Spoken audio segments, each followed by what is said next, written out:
और अमेरिका के पिछले कर्मों को हमें नहीं भूलना चाहिए। याद कीजिए 1971 में जब जंग चल रही थी तो रूस हमें बचाने आया था, 40वां बेड़ा भेजा था, और यही अमेरिका है जो परमाणु बम से मारने की धमकी दिया था, अपना 7वां बेड़ा भेजा था। 1965 में जब हमारे यहाँ अकाल पड़ा था तो अमेरिका हमें सुअरों को खाने वाला गेहूं दिया था। किस मुंह से अमेरिका आज हमसे मदद मांग रहे हैं यहाँ पे भैया?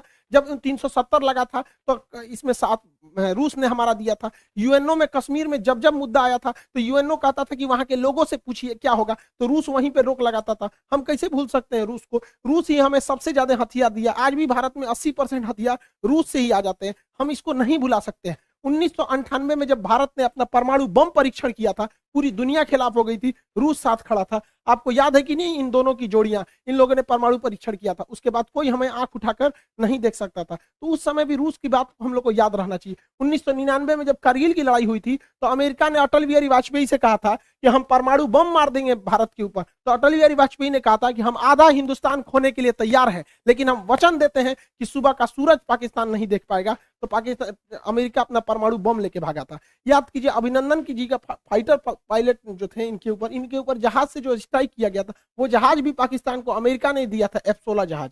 आज भी हमारी जरूरत रूस ही पूरा करता है। S-400 के दम पर हम चाइना को चैलेंज करते हैं, किसने दिया? रूस ने दिया। विक्रमादित्य किसने दिया? रूस ने दिया। 1991 में हम लोग जब अंतरिक्ष में क्रायोनिक इंजन की जरूरत थी, रूस अपने 8 क्रायोनिक इंजन दे रहा था, अमेरिका ने उस पर प्रतिबंध लगा दिया, जिस वजह से हमारा परमाणु अंतरिक्ष कार्यक्रम लगभग 20 साल पीछे चला गया। यहाँ पर आज भी चंद्रयान में अमेरिका के जगह पे रूस हमारी मदद कर रहा है। तो रूस हमेशा से हम लोग के साथ रहा है। आज देखिए परमाणु पनडुब्बी, चाहे चक्र हो, नेपरा हो, अरिहंत हो, इसमें रूस हमारी मदद कर रहा है। AK-203 राइफल की फैक्ट्री हो, रूस मदद कर रहा है। चाहे सुखोई जहाज जो हमारी वायुसेना का रीढ़ है, रूस ने हमें दिया है। ब्रह्मोस जहाज दुनिया का सबसे खतरनाक सुपरसोनिक क्रूज जहाज मिसाइल है, जिससे चाइना डरता है, किसने दिया है? रूस ने दिया है। तो हमें बैलेंस लेके चलना है। कहीं ना कहीं सेना में रूस मदद करेगा, लेकिन अमेरिका से हम लोग को भी संबंध बना के रखना है। चाइना को जब कंट्रोल करने की बारी आएगी तो रूस नहीं सुनेगा, तब हमें अमेरिका को लाना पड़ेगा। इस दुविधा में हम लोग हैं कि अमेरिका का साथ दें कि रूस का साथ दें। इसके लिए सबसे अच्छा रास्ता क्या होता है समझिए।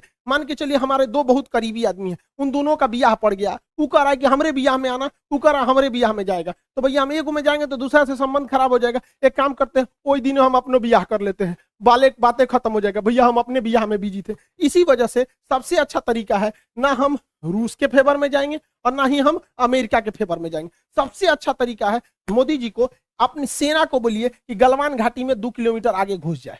गलवान घाटी में जैसे 2 किलोमीटर आगे घुसेगी, लड़ाई तो करना नहीं है, उलझा के रखना है। 2 किलोमीटर जहां आगे घुसेगी उधर से चाइना वाले घुस जाएंगे, फिर वैसे ही स्टैंड ऑफ हो जाएगा।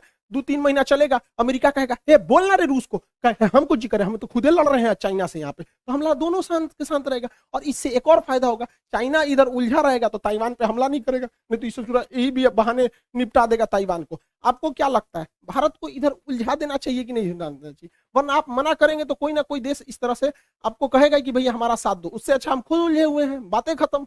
रूस की जगह पे कोई भी देश रहता तो अपनी सिक्योरिटी को लेकर चिंतित होता ही। आप खुद सोचिए, अमेरिका यहाँ पे है, क्या मैक्सिको देश में अगर रूस अपनी सेना लगाएगा तो क्या अमेरिका चुप रहेगा? नहीं चुप रहेगा ना। कोई भी देश देखेगा कि आप यहाँ सेना लगा क्यों रहे। तो आप ही बताइए, अमेरिका अपनी नाटो सेना अगर यूक्रेन में लाएगा तो रूस के बॉर्डर से सटा देगा, तो रूस कैसे चुप रह सकता है? अपने देश पर बीतता है तो सबको खराब लगता है। आप ही बताइए, भारत है यहाँ पे, भारत के नीचे यहाँ श्रीलंका है। अगर पाकिस्तान अपनी फौज श्रीलंका में लगा देगा और श्रीलंका उसको परमिशन देगा तो भारत धोएगा कि नहीं धोएगा उसको? हम लोग को कैसे खराब लगता है? जैसे चाइना अपना स्ट्रिंग ऑफ पल्स लाता है यहाँ पे। तो हर देश को अपना सुरक्षा चिंता को ध्यान में रखना पड़ता है। और इसमें सिंपल सा बात है, यूक्रेन को कोई उससे उसका देश नहीं मांग रहा है।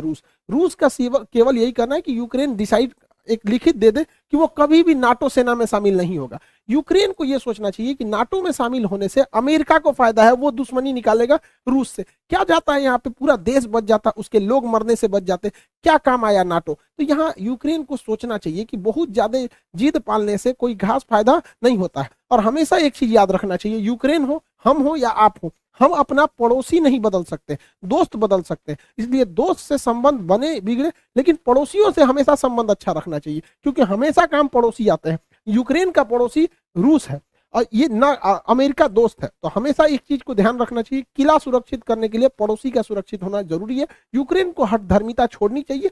आप यूरोपीय यूनियन में शामिल हो जाए, नाटो जैसे सैन्य संगठन में नहीं शामिल होना चाहिए। क्या ये फिनलैंड बेवकूफ था, स्वीडन बेवकूफ है जो इन लोगों ने नाटो की सदस्यता नहीं लिया? यूक्रेन, रूस ने धमकी दिया फिनलैंड ले लेगा तो तोड़ देंगे। क्या कर लेंगे लोग ये रूस?